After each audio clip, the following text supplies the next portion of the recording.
India shopping మాల్లో block buster ఆషాఢం #1 kilo sale.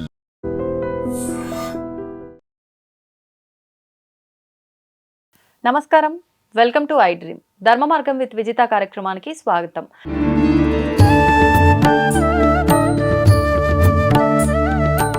ప్రస్తుతం మనతో పాటు ఉన్నారు మహాబగల్ అఘోరా తాంత్రి వెన్నంపల్లి నిశాంత్ శర్మ గారు. ఇప్పుడు వారితో మాట్లాడి మరిన్ని విషయాలు తెలుసుకుందాం. నమస్కారం అండి. మహాదేవ.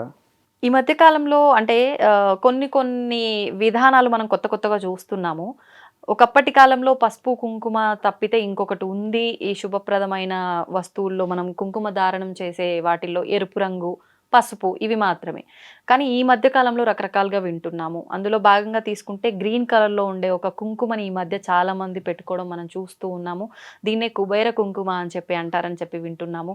ఇది పెట్టుకోవడం వల్ల చాలా శుభప్రదమని, మనం అనుకున్న కామ్యాలు నెరవేరుతాయని, ఇంకా అంటే ఒక్కొక్కరు ఒక్కొక్క రకంగా చెప్తున్నారు. అసలు ఏంటి వాస్తవమా? ఈ కుబేర కుంకుమ అనేది ఇప్పుడు కొత్తగా వచ్చిందేనా, ముందర నుంచి ఉన్నదేనా? నిజంగా ఇది ఒక మూఢనమ్మకంగా తీసుకోవచ్చా? ఇది పెట్టుకుంటే ఏదో జరుగుతుందనేది ఇదంతా వాస్తవం అంటారా? వాటి గురించి తెలియజేయండి. చాలా మంచి ప్రశ్న అండి. గతంలో కూడా కొన్ని ఛానల్స్లో వీటి గురించి చెప్పాను. అయితే వాస్తవానికి ఏంటి అని అంటే, అందరికీ తెలిసి మహారాష్ట్ర కుంకుమ అంటే బాగా ఎర్రగా ఉంటుంది. తర్వాత రెండోది, మన దగ్గర శ్రీచక్రార్చన చేసే పసుపుతో నిమ్మకాయ, నువ్వుల నూనె, కుంకుమ ఇవన్నీ కలిపి తయారు చేసే పసుపు కుంకుమ ఒకటి. అది ఎక్కువగా మనము ప్రతి దేవాలయాల్లో అర్చనగా వాడుతూ ఉంటాము. శ్రీచక్రార్చనకు ఆరావళి కుంకుమ, నాగసింధూరము, ధూలా కుంకుమ, యోగ కుంకుమ, రక్షికా కుంకుమ, కుబేర కుంకుమ, నల్ల కుంకుమ. ఎన్ని రకాల కుంకుమలు ఉన్నాయా? అన్ని మొగిలి రేకుల కుంకుమ. మళ్ళీ ఈ మొగిలి రేకుల కుంకుమ కూడా శ్రీచక్రార్చనకే వాడుతారు, మళ్ళీ దేనికి వాడరు. అన్నారా? ఇన్ని రకాల కుంకుమలు మన దగ్గర ఎప్పటి నుంచో ఉన్నాయి. ఇలా ఎన్ని రకాలు మొత్తం అండి కుంకుమలు? కుంకుమలమ్మ దరదాపులో సుమారుగా మనకు 77 కుంకుమాలు ఉన్నాయి మనకు మొత్తం మన సనాతన ధర్మ ప్రకారంగా. 77 కుంకుమలు ఉన్నాయి. నీలం కుంకుమలో నీలం కుంకుమ కూడా ఉంటది. గంధంలో నీలము గంధము ఉంటది. ఇట్లా చాలా ఉన్నాయి. అయితే ఇక్కడ ఈ కుబేర కుంకుమ అనేది మొదలు ప్రారంభమైంది మన భూమిలో అయితే కాదు తల్లి, యక్షగంధర్వ కిన్నెర లోకంలో ప్రారంభమైంది.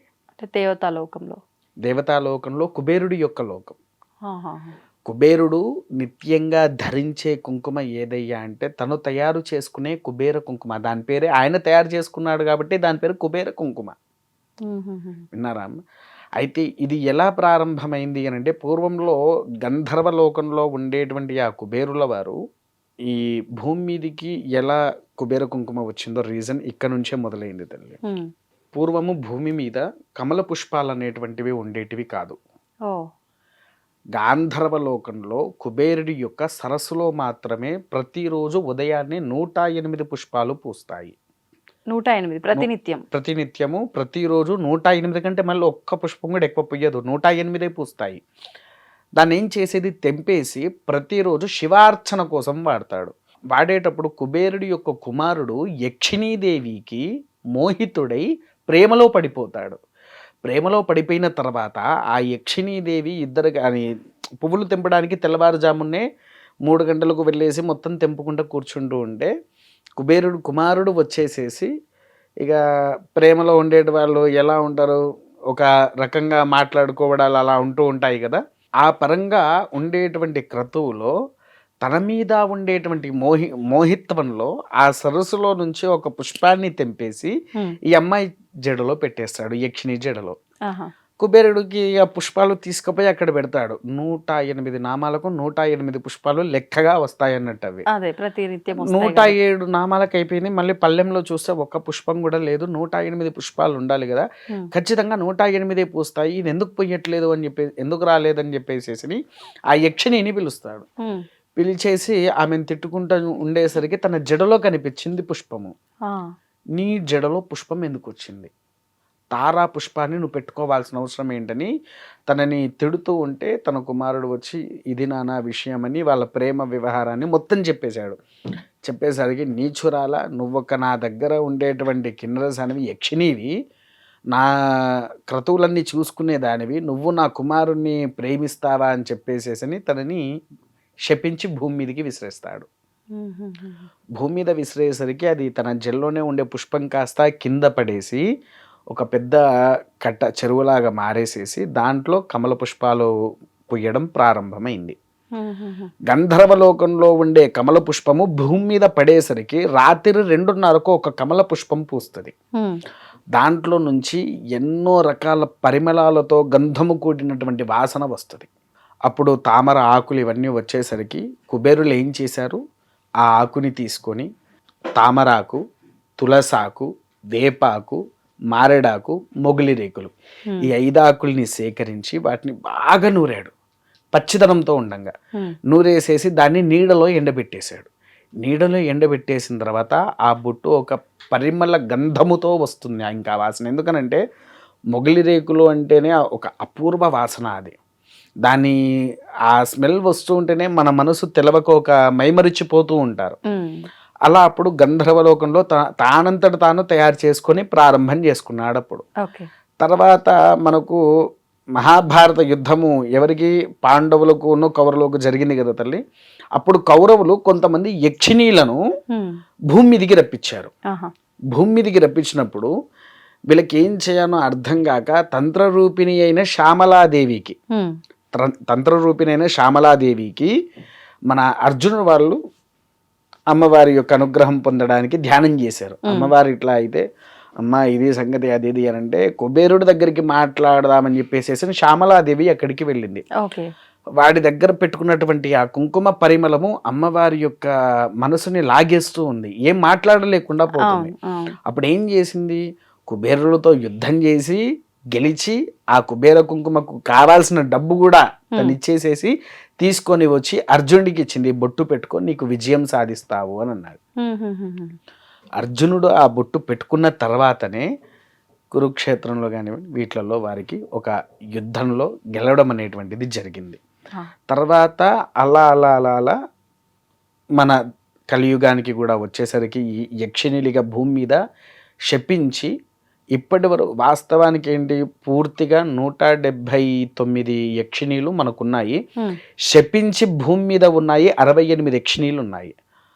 68 యక్షిణులు ఇప్పుడు ఆయన శపిస్తే వచ్చిన యక్షిని ఒక్కరేగా, మిగతా ఈ 68 ఉన్నాయమ్మా. ఒక్కొక్కరు అంటే ఇప్పుడు పాండవులప్పుడు యుద్ధంలో కొంతమంది వచ్చారు, శాపంలో ఇక్కడ కొంతమంది ఉండిపోయారు. అందుకోసమే యక్షిణీ సాధన మనకు తొందరగా వరిస్తుంది అని చెప్పేసి చాలా మంది అంటూ ఉంటారు కదా. ఆ యక్షిణులు శపించి భూమి మీదకి వచ్చిన వాళ్ళే. మళ్ళీ వాళ్ళకు శాపపూర్వకమైనప్పుడే మళ్ళీ వాళ్ళు గాంధర్వ లోకానికి వెళ్తారు. పైగా ఇంకొంతమందికి ఎలా ఉంటుందంటే వెంకటేశ్వర స్వామి వారికి ధనము అప్పుగా ఉన్నారు కదా వెంకటేశ్వర స్వామి వారి కుబేరులకి, అవి కూడా ఒక్కొక్కసారి కుబేరుల వారు బిజీగా ఉన్నప్పుడు అంటే బాగా పనులలో ఉన్నప్పుడు ఇదే యక్షిణీలు తీసుకుపోయి ద్వారం దగ్గర పెట్టేసి మళ్ళీ భూమి మీదకి వచ్చేయాలి. అలాంటి శపత్వంలో ఇంకొంతమంది ఉన్నారు.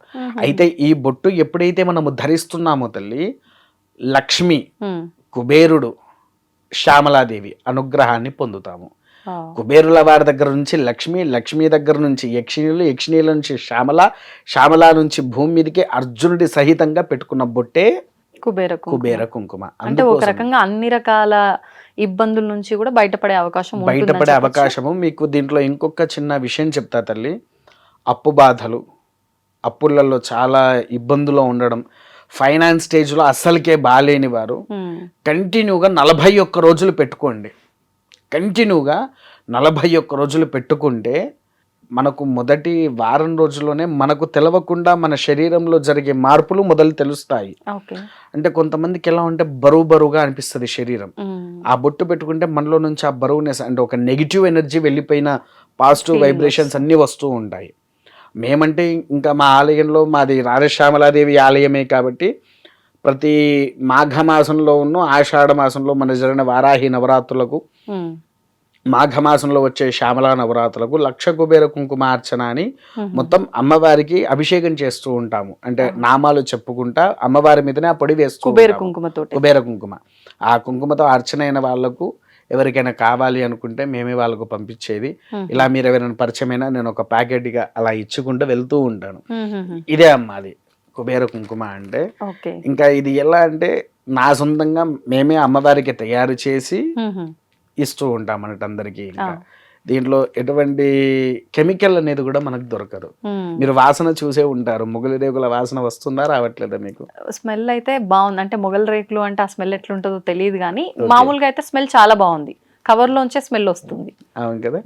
అంత ఇంకా ఇది ఒకసారి మీరు వాడి చూడండి, ఎందుకంటే ఒక 1 వీక్ పెట్టుకోండి, మీ ఎనర్జీ మీకే తెలుస్తుంది. ఓకే, ఒక్కటి అడుగుతా, అంటే మీరు తప్పుగా అనుకోవద్దు. ఇప్పుడు మీరు ఇంత వివరణ ఇచ్చిండ్రు కదా, ఏదైనా ఇప్పుడు రకరకాల వ్యక్తులు రకరకాలుగా చెప్తున్నారు కాబట్టి వినే వాళ్ళకి ఏమైపోయిందంటే ప్రతి ఒక్కరు ఏదో ఒకటి చెప్పే వాళ్ళే ఇవన్నీ మూఢనమ్మకాలను కొట్టి పారేసే స్థితిలో మనం ఉన్నాం. ఇప్పుడు మీరు చెప్పిన ఈ విధానం అంతా కూడా కుబేర కుంకుమకు సంబంధించి ఎక్కడ ఉంది? మన శాస్త్రాల్లో కానీ పురాణాల్లో కానీ? అమ్మ, మనకు శాస్త్రాల్లో పురాణాల్లోనే మనకు మహాభారత యుద్ధం జరిగిన విషయం అందరికీ తెలుసు. అవును. యక్షిణీలు వచ్చి సహాయం చేసినట్టు కూడా అందరికీ తెలుసు. శ్యామలాదేవి యొక్క అనుగ్రహాన్ని పొందడానికి అర్జునుడు తపస్సు చేసిన విషయము తెలుసు. విన్నారా? కాకపోతే ఏంటి అని అంటమ్మా, కొన్ని మనకేంటి రహస్య గ్రంథాలు ఉన్నాయి తంత్ర విషయంలోనే, అది కూడా అన్నిట్లలో లేవు. తంత్రపరంగా ఈ కుబేర కుంకుమను ఎక్కువగా చూసింది మాత్రం తంత్రపరంగానే. ఇప్పుడు ఒకవేళ ఈ కుంకుమ లేకపోతే బయట గ్రీన్ కలర్ బొట్టు అనేది ఎందుకు వచ్చింది తల్లి? చాలా మంది ఇంకా దీనికి వేరే డూప్లికేట్ కూడా తయారు చేసి కుబేర కుంకుమ అని పెట్టుకున్నారు. ఎందుకనంటే నాలాంటి తాంత్రిక విద్యలు నేర్చుకున్న వాళ్ళు కుబేర కుంకుమ అనే దాన్ని బయటికి కూడా తీసుకొని వచ్చారు. వాస్తవానికైతే కొన్ని వందల సంవత్సరాల నుంచి కొన్ని అపూర్వ అమ్మవారి ఆలయాలలో కుబేర కుంకుమతో ఇప్పటికీ శ్రీచక్ర అర్చన జరుగుద్ది తల్లి. కొన్ని వందల సంవత్సరాల నుంచి. కాకపోతే అది రహస్యంగా ఉండేది. కాకపోతే ఇది ఏంటి అనంటే కుబేరుడి యొక్క పూర్తి అనుగ్రహం పొందే బొట్టే ఈ యొక్క కుబేర కుంకుమ అమ్మ. మరి ఇప్పుడు అంటే రహస్యంగా ఉండేది తంత్రము అని అంటే దాన్ని ఎందుకు మరి బయటికి తీసుకురావటము? దాని వల్ల ఏమన్నా ప్రమాదం ఉందేమో కాబట్టి లేదమ్మా, ప్రమాదంగా ఎందుకనంటే ఒక మనిషికి కొన్ని ఆలోచనలు ఉంటాయి, తొందరగా ఏంటి నేను డెవలప్ కావాలి అని. కాకపోతే తొందర డెవలప్మెంట్ అని నేను చెప్పట్లేదు. ఏమని చెప్తున్నానంటే మనలో ఉండేటువంటి దుష్టశక్తి సంహారణ అయ్యి పాజిటివ్ వైబ్రేషన్ అనేది బ్రెయిన్కి ఇచ్చి లక్ష్మీదేవిని ఇంటికి పిలుస్తుంది. అంటే ఇప్పుడు ఫైనాన్స్ స్టేటస్ మొత్తానికి బాగాలేని వాళ్ళు ఉన్నారు, కొంతమంది ఈఎంఐలు కట్టలేకుండా ఉంటూ ఉన్నారు. ఈ బొట్టు ధరించే వాళ్ళు ఈఎంఐలు కట్టేసుకుంటారు, ఇంటి బిల్లులు, కరెంటు బిల్లులు ప్రతి ఒక్కటి కట్టుకొని ఇంట్లో హ్యాపీగా లైఫ్ గెయిన్ అవుతూ ఉంటుంది వాళ్ళకు. అట్లా అంత మంచి ప్రభావం వాళ్ళకు ఉంటుంది. నేను చెప్పేది అబద్ధమైతే మీరే 41 రోజులు వాడండి. 41 రోజులు మీరు వాడిన తర్వాత దాని పవర్ ఏంటో మీకు తెలుస్తుంది. తర్వాత వాడితే వాడండి, లేకపోతే లేదు. ఇది క్లియర్. అంటే ఎవరి ఇష్టం వాళ్ళది. ఖచ్చితంగా కొన్ని రోజులు ఏదైనా మనం కొత్తగా వాడుతున్నామంటే దాని ఎఫెక్ట్ ఏంటి అనేది అర్థమవుతుంది. ఇంకా ట్రాష్ అంటారా, దీనికి ఇంకో విషయం మాట్లాడతాను. నరం లేని నాలుకే ప్రతి ఒక్క మనిషికి ఉంటది. 100 మాట్లాడిస్తుంది. మన చేతికి ఉండే 5,000 మనకు సరిగ్గా లేవు. ఉన్నాయా? లేవు. అవి నరం లేని నాలుకలు అలానే మాట్లాడుకుంటాయి. ఎందుకంటే కొంతమంది నాస్తికులు ఉంటారు, కొంతమంది భగవంతుని యొక్క ప్రీతికరులు ఉంటారు. నమ్మిన వారికి నమ్మినట్టు, అంటే చూసే కళ్ళను పట్టే విధానం ఉంటుంది తల్లి. వాస్తవం అండి మీరు చెప్పింది మాత్రం.